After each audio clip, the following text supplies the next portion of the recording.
Tamil Nadu hero Vijay Karur సభ తొక్కిసలాటలో వీస్తుపోయే విషయాలు వెలుగులోకి వస్తున్నాయి. తొక్కిసలాట, తోపులాట చాలా తీవ్రంగా జరిగినట్టుగా మెడికల్ రిపోర్టుల్లో ఉందని సమాచారం. ఫలితంగానే మరణాలు పెరిగాయనే అంచనాలకు వస్తూ ఉన్నారు. తమిళనాడు వైద్య విద్య పరిశోధన విభాగం నేతృత్వంలో ప్రత్యేక బృందం కరూర్ను సందర్శించింది. మృతులు చికిత్స పొందుతున్న రోగులకు అందిన వైద్యం, వారి పరిస్థితి దగ్గరుండి చూసింది. కేస్ షీట్లు, వైద్యుల నివేదికలు క్షుణ్ణంగా పరిశీలించింది. ఇందులో పలు కీలక విషయాలు వారికి తెలిసాయి. చాలా మంది కంప్రెసివ్ ఆస్ఫిక్సియాతో ఇబ్బంది పడి చనిపోయారని వైద్యులు వెల్లడిస్తూ ఉన్నారు.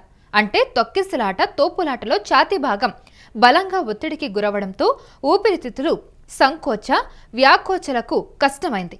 ఊపిరితిత్తులపై ఒత్తిడి కారణంగా గాలి లోపలికి ప్రవేశించలేకపోయింది. మెదడుకు ఆక్సిజన్ సరఫరా ఆగిపోయింది. సహజంగా ఎంతటి క్లిష్ట పరిస్థితుల్లోనైనా 2-3 నిమిషాలకు మించి బతకడం కష్టం.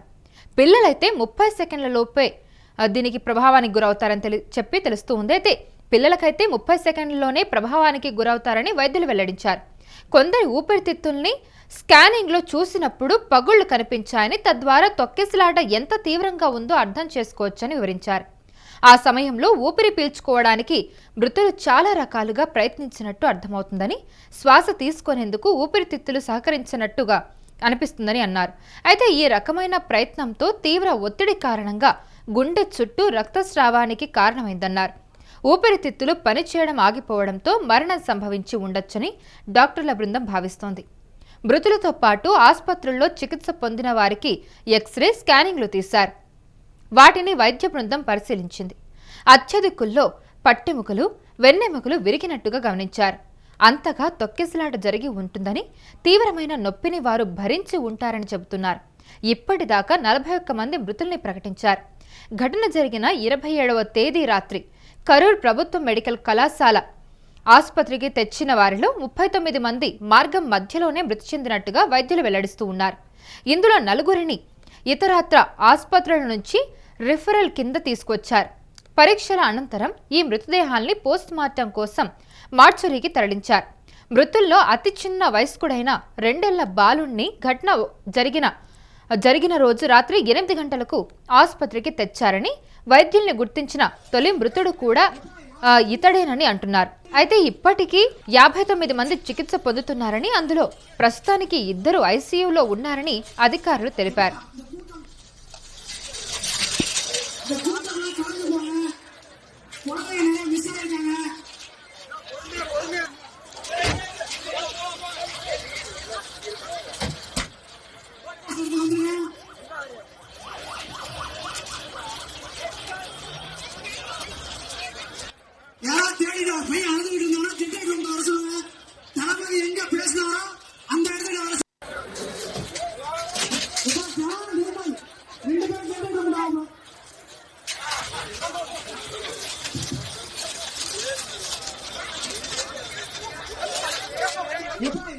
రాత్రికి రాత్రే మృతదేహాలకు శవ పరీక్షలు నిర్వహించడం అవసరమా అని, మృతుల్ని గుర్తించకుండా ఈ పని ఎలా చేస్తారని టీవీకే వర్గాలు ఆరోపిస్తూ ఉన్నాయి.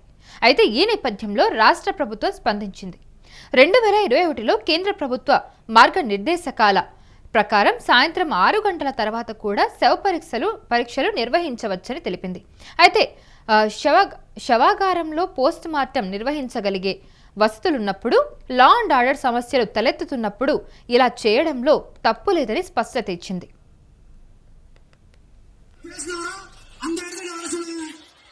சுதந்திரமும் பாதுகாப்பும் 100% வரும். தேங்க்யூ நண்பா. கான்ஃபிடென்ட்டா இருங்க, நல்லதே நடக்கும், வெற்றி நிச்சயம்.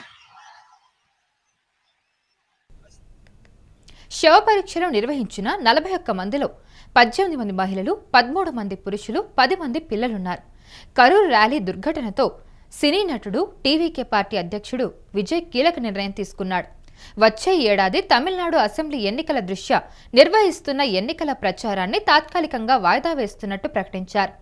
మా ప్రియమైన వారిని కోల్పోయినందుకు మేము బాధలో ఉన్నాం. ఈ పరిస్థితుల్లో రాబోయే 2 వారాల పాటు టీవీకే బహిరంగ సభలను తాత్కాలికంగా వాయిదా వేస్తుందని టీవీకే ట్వీట్లో పేర్కొంది. పార్టీ అధినేత విజయ్ ఆదేశాలతో ఈ నిర్ణయం తీసుకున్నట్లు వెల్లడించింది. అసెంబ్లీ ఎన్నికల తరుణంలో పార్టీ భవిష్యత్ కార్యాచరణకు సంబంధించిన వివరాలను త్వరలో ప్రకటిస్తామని తెలిపింది. మొత్తానికి కరూర్ తొక్కిసలాట తమిళనాడు రాజకీయాల్లో పెను ప్రకంపనలు సృష్టిస్తోంది.